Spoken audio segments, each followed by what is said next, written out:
പ്രിയ സുഹൃത്തുക്കളെ, പ്രതിഫലത്തിൻ്റെയും നവീകരണത്തിൻ്റെയും സമയമായ നോമ്പ് കാലത്തേക്ക് നാം പ്രവേശിക്കുമ്പോൾ വിശുദ്ധ മത്തായിയുടെ സുവിശേഷം 4-ാം അധ്യായം 1 മുതൽ 11 വരെയുള്ള തിരുവചനങ്ങളാണ് ഇന്നത്തെ നമ്മുടെ ചിന്താ വിഷയമായ മരുഭൂമിയിലെ പരീക്ഷ.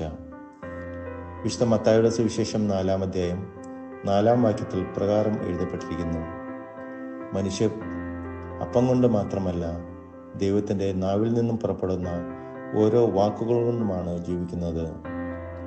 ഇന്നത്തെ നമ്മുടെ ജീവിതങ്ങളെക്കുറിച്ച് ചിന്തിക്കുക. സന്ദേശങ്ങൾ കൊണ്ടും ഭൗതിക കാര്യങ്ങളും നിരന്തരമായ അന്വേഷണം കൊണ്ടും നമ്മൾ നിറഞ്ഞിരിക്കുന്നു. നമ്മുടെ ആധുനിക ലോകത്തിലെ അപ്പം നാം പിന്തുടരുന്നു.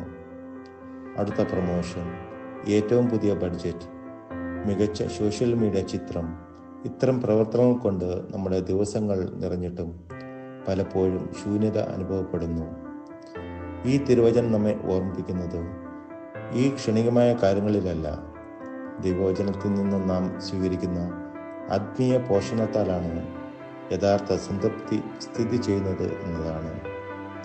നോമ്പുകാലത്ത് അധികമായ ഒഴിവാക്കാനും ശബ്ദങ്ങൾ ശാന്തമാക്കാനും നന്മകൾ ശ്രദ്ധിക്കാനും വിളിക്കപ്പെടുന്നു. ദൈവവചനം നാം എത്ര തവണ ശരിക്കും ശ്രദ്ധിക്കുന്നു, അല്ലെങ്കിൽ നമ്മുടെ മനസാക്ഷിയുടെ ശാന്തമായ പ്രേരണകൾ എത്ര തവണ ശ്രദ്ധിക്കുന്നു?